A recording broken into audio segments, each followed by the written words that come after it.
There's a special kind of magic that only happens on a dark country night, right beside a crackling bonfire.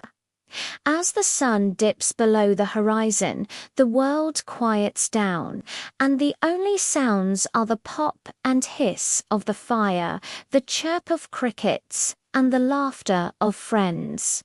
The flames dance, painting everyone's faces in a warm, flickering orange light. It's moments like these, wrapped in a blanket with a warm drink in hand, staring up at a sky full of stars you can't see in the city, that you truly feel connected. What are some of your favorite campfire memories? Let me know in the comments, and don't forget to like and subscribe for more peaceful moments like this. See you next time.